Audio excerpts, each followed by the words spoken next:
السلام علیک یا ابا عبداللہ۔ خون کی فتح۔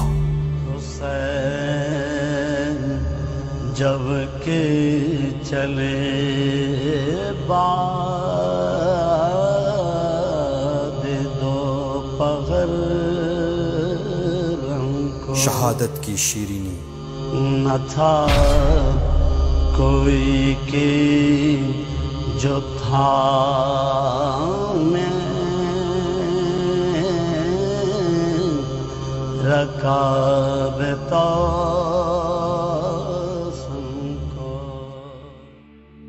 عاشور کی شب جب امام حسین علیہ السلام نے یہ بتایا تھا کہ کل کیا حادثہ پیش آنے والا ہے، سب قتل کر دیے جائیں گے، امام نے فرمایا کہ آپ سب لوگ چلے جائیں، مگر آپ کے اصحاب نے آپ کو چھوڑ کر جانا قبول نہیں کیا۔ ایک 13-14 سال کے نوجوان قاسم ابن حسن نے پوچھا، امو جان کیا مجھے بھی اس میدان میں شہادت نصیب ہوگی؟ آپ نے اس نوجوان سے پوچھا تمہاری نظر میں موت کیسی ہے؟ اس نوجوان نے جواب دیا، احلی من العسل، شہد سے بھی زیادہ شیرین ہے، جیسے بپھرا ہوا شیر میدان میں آئے۔ پھر حضرت قاسم علیہ السلام نے ایسی جنگ کی کہ 35 ملعونوں کو واصل جہنم کر دیا۔ جب دشمن نے دیکھا اس سے تن بتن نہیں لڑا جا سکتا تو سب نے مل کر ہر طرف سے حملہ شروع کر دیا۔ اسی اثنا میں ابن فضیل ازدی ملعون نے آپ کے سر مبارک پر ایسا وار کیا کہ آپ کا سر اقدس شگافتہ ہو گیا، آپ منہ کے بل زمین پر گرے اور آپ کی فریاد بلند ہوئی، امو جان۔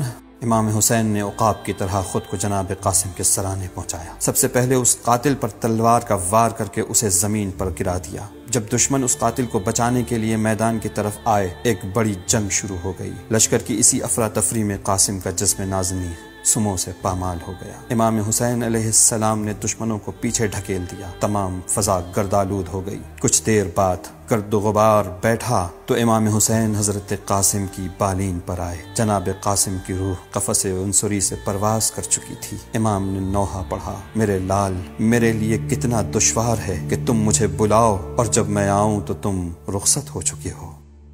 بعض لوگ کہتے ہیں کہ کیوں عوام میں ماتم و گریہ زاری کو رواج دیتے ہو؟ یہ گریہ و زاری برائے گریہ و زاری یا ماتم برائے ماتم نہیں ہے، بلکہ یہ سب اقدار کے لیے ہے۔ وہ چیزیں جو عزاداری، سینہ زنی اور آنسو بہانے کے پیچھے پوشیدہ ہیں، وہ محبوب ترین چیزیں ہیں جو ممکن ہے بشریت کے خزانے میں پائی جاتی ہوں۔ وہ اقدار وہی روحانی الہی اقدار ہیں۔ ان گرا بہاں اقدار کو چاہتے ہیں کہ زندہ رکھیں کہ جن اقدار کا مظہر حسین ابن علی علیہ السلام تھے۔ در حقیقت یہ ماتم، عزاداری اور گریہ و زاری کرنا ان الہی اور معنوی اقدار کی یاد منانا ہے، ان اقدار کو زندہ رکھنا ہے۔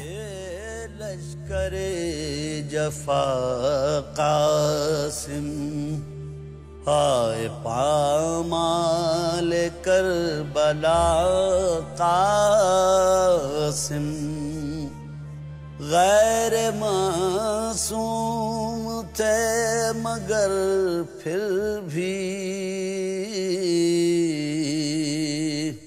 تم تھے معصوم و بے خطا قاسم۔